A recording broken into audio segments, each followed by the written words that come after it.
worked as a home caregiver for almost a decade. In that time, I dealt with patients who screamed, who wandered through the house, who didn't recognize me. You develop a kind of emotional armor over time. You convince yourself you've seen everything. I hadn't. The client's name was Raymond, 72 years old, Alzheimer's in the early to moderate stage, living alone in a 2-story house in a quiet suburb. His son, Dennis, had hired me through an agency after Raymond had left the stove on overnight, twice. Dennis worked rotating shifts at a distribution warehouse 40 minutes away, mostly at night. He needed someone with experience to keep watch and make sure his father was safe. I had worked with Alzheimer's patients before. I wasn't worried. Dennis showed me around the house before he left. Raymond's bedroom was upstairs. There was a guest room across the hall where I could rest if things stayed quiet. Dennis mentioned, almost in passing, that his father sometimes got up at night a little disoriented. He said it the same way you'd describe someone who occasionally sleepwalks. Casual, almost apologetic. I told him I've dealt with that before. He nodded, grabbed his keys, and left. Raymond had already been asleep for about an hour. I settled into the living room with my bag, a thermos of coffee, and a book I'd been meaning to finish for 3 months. The house had the kind of silence that has a sound of its own. Around midnight, I heard movement upstairs, slow steps, shuffling. I went to the bottom of the staircase and called his name, quietly enough not to startle him. The steps stopped, a door closed, probably the bathroom. I went back to my chair.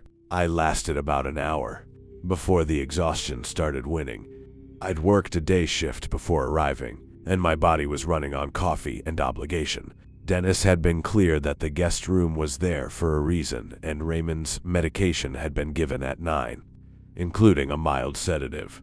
I figured I could lie down for a bit and leave the door open. I was out fast. I don't know exactly how long I'd been asleep before something woke me. It wasn't a loud noise. It was more like the absence of the right sounds. A silence that felt different from before. The way you sometimes sense a presence in a room before you see it. I sat up. The hallway outside was dark. I listened. Then I heard it. A low rhythmic sound coming from downstairs. Steady, repetitive, like something being dragged slowly across the floor. I got up and walked to the top of the stairs. The sound was coming from the kitchen. I went down carefully, staying close to the wall, without turning on any lights. I don't know why. Instinct, maybe. I stopped at the kitchen doorway. Raymond was standing with his back to me, leaning against the sink. In the dark, he was opening the silverware drawer slowly, then closing it, over and over again. The scraping of metal I'd heard from upstairs. That was it. I said his name. He went completely still. Then he turned, slowly, the way people move in dreams, and looked at me with an expression I still have trouble describing. It wasn't anger. It wasn't exactly confusion. It was just empty, like the person I had met earlier that night was somewhere else entirely, and whatever was standing in that kitchen was only wearing his body. He walked past me without saying a word. I followed him upstairs. He went into his room and closed the door firmly. When I opened it to check, he was standing by the window, staring out at the backyard. I helped him back to bed. He didn't resist, didn't speak. I pulled the blanket over him and said good night. He didn't blink. I stood there for a moment longer than necessary, then went back out into the hallway. I tried to stay awake. I really tried, but I was at my limit. The house had gone quiet again, and at some point, I fell asleep without meaning to. What woke me the second time was different. It wasn't a sound. It was the feeling of not being alone. I opened my eyes. The room was still dark. The hallway was still dark. But the guest room door, which I had left open, was now slightly ajar, and there was a silhouette in the corner of the room. Still, motionless. I said his name, and got no answer. I reached for my phone on the nightstand to use the flashlight, and as my eyes adjusted, I saw that he was holding something at his side, something that caught the faint light coming from the window. A long kitchen knife. It wasn't just about the silverware drawer after all. My brain went very quiet and very fast at the same time. I knew that aggression can happen with Alzheimer's patients. I knew Raymond was not a violent man. I knew that, but he was standing between me and the door, and the part of my brain responsible for keeping me alive didn't care about any of that. I turned on the flashlight. He squinted against the light and said in a voice that was suddenly clear and loud, "Who is in my house?"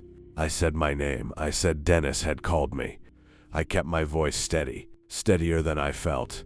He said, "I don't know you," and took a step toward me. I made a decision in half a second. There was a narrow space between him and the other side of the bed. I rolled off the mattress, hit the floor, got up, and moved. He didn't lunge.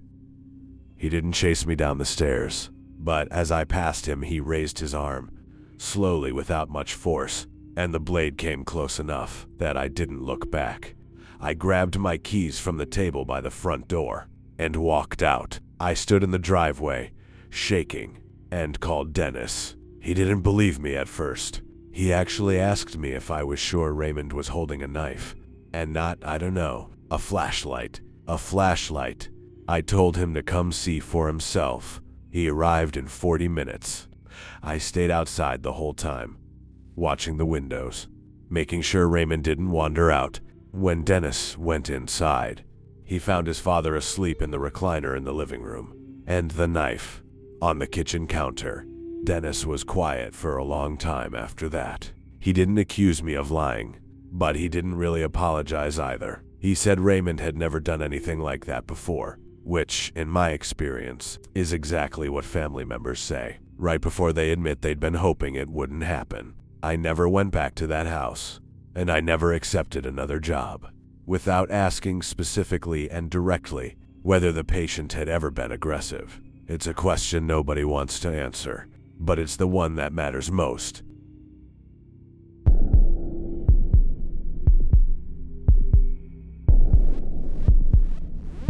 This was back in 2023. I'd just picked up Instacart as a side hustle, grocery shopping and delivering for people too busy to do it themselves.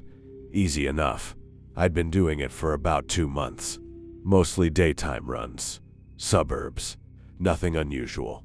That changed on a Tuesday night in October. I had nothing going on after my shift, so I figured I'd log in for a couple hours and knock out a few orders. The first ones were standard. Pick up some bananas, a box of cereal, drop it off at an apartment complex, get a thank you wave through the window. Normal stuff. Then, around 11 p.m., a new batch order appeared. The tip was preloaded at $47. I don't think I even blinked before accepting it. The pickup was at a 24-hour grocery store, the only one in the area that stayed open past 10. The order itself was strange in its own right, just 6 items. A gallon of milk, white bread, a pack of batteries, 2 cans of soup, and one item I still think about. A single box of birthday candles. No cake mix. No frosting. Just candles. The delivery address was 20 minutes outside of town. I thought nothing of it at first. Rural areas are common on late-night runs. People live far from everything, and that's exactly why they pay someone else to go get their groceries. I was about 5 minutes into the drive when my phone rang. Unknown number, but the app confirmed it was the customer. The voice on the other end was flat, not angry, not friendly, just level, like someone reading from a script. He asked me to confirm his address, which I did, and then he said, and I remember this exactly, "Don't knock, just come inside. Door'll be open." I told him I wasn't really supposed to enter private residences, that I could leave everything by the front steps. No problem. He said, "There are no steps." Then he hung up. I sat with that for a second. There are no steps. What a weird thing to say. I looked up the address on satellite view, and sure enough, the house didn't have a front deck, just a front door that opened directly from the yard. So, technically, he wasn't lying. But something about that call stuck with me, like a splinter I couldn't find. By the time I turned off the main road, the neighborhoods had thinned out and then disappeared entirely. No streetlights, just my headlights cutting through a low fog that had settled over the fields on either side of the road.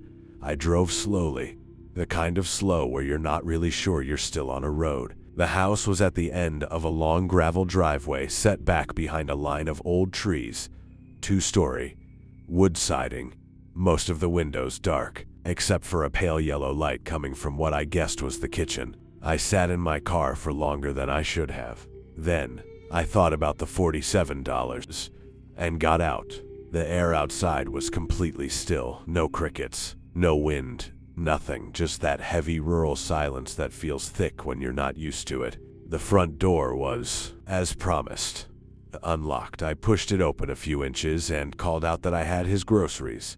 Nothing. I pushed the door a little further.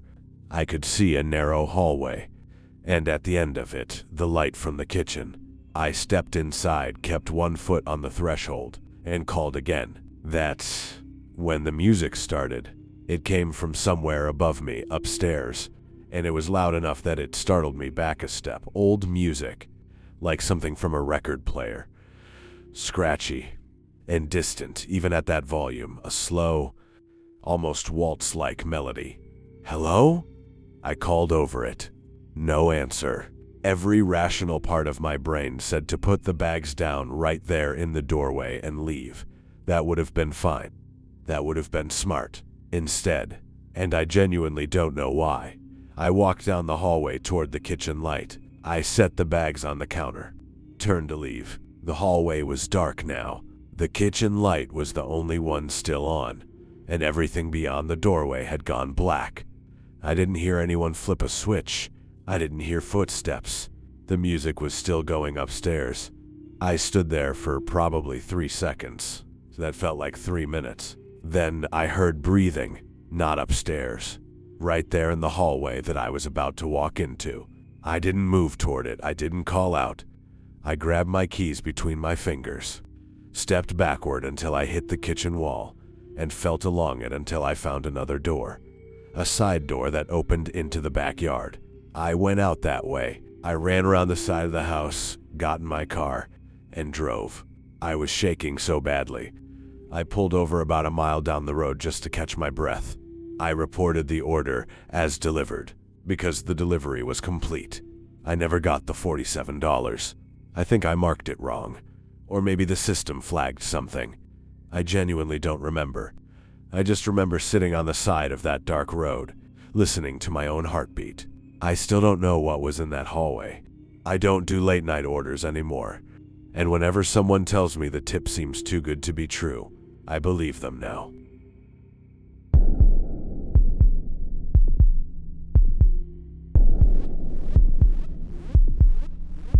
It was the year 2021. I was 19 years old, needed to pay rent, buy textbooks for college. The usual story. I was working at a small pizza place, nothing fancy, just a simple spot trying to survive competing with the big chains.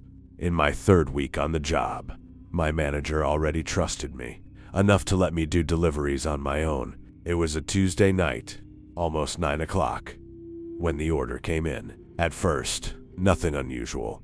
2 large pepperoni pizzas, an order of pasta, and a 2-liter soda. Normal, everyday life, just like so many others. The address was on the far edge of town, just past the old railroad crossing. I'd driven through that area a few times, but never really paid attention to what was out there.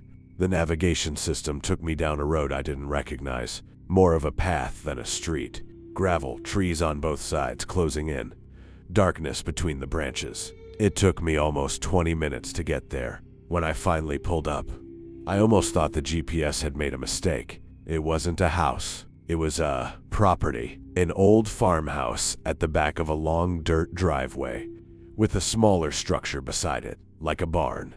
But not quite. The main building had lights on inside, but they were dim, almost orange, like candlelight. I sat in my car for a second longer than I should have, grabbed the order, and started walking up the dirt path. The air felt heavy, You know that feeling before a storm? That silence that presses against your chest? It was exactly that. The kind of quiet that doesn't feel natural. I knocked on the door. Nothing. Knocked again. Louder. A woman answered. Mid-40s maybe? She smiled immediately. And for some reason, that smile made me even more uncomfortable. Too fast, too wide. She called back into the house that the food was here. And that's when I noticed there were voices inside. Not just 2 or 3 people. More than that. Low voices overlapping, like a group trying to talk without being heard. I handed her the bag. She started going through each item. Slowly. Way too slowly. I asked if everything looked right. She didn't answer, just kept looking inside the bag, as if she was checking for something only she knew to look for. That's when someone appeared behind her, in the hallway. A man. Older, standing completely still, staring at me. He didn't say anything, didn't move, just stood there watching.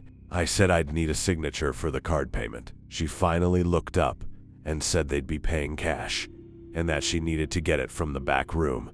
She left the door open. The man in the hallway was still there, still staring. I kept my eyes forward, and that's when I saw what was on the walls. Photos, dozens of them, all printed, all different people, and all of them looked like they had been taken without the subjects knowing. Candid shots? Strangers, faces of people who weren't posing for anything. I told myself it was probably a photography hobby. Family pictures. Anything that made sense. She came back with the cash. Exact change. In $1 bills and coins. Like it had been prepared in advance. She knew the total before I even told her. I said thank you, and turned around to leave. That's when I saw the cars. I hadn't noticed when I pulled up, because it was dark. But there were at least 8 or 9 cars parked in the field beside the house. All different makes. All with out-of-state plates. I walked my car without running. To this day I don't know how. I drove until I had cell signal again. Then pulled over to the side of the road, and just sat there for a few minutes. That night, I reported the address to my manager. He said he'd look into it. I never found out if he actually did. 2 weeks later, I quit. For other reasons, I told myself, but that house has never fully left my head.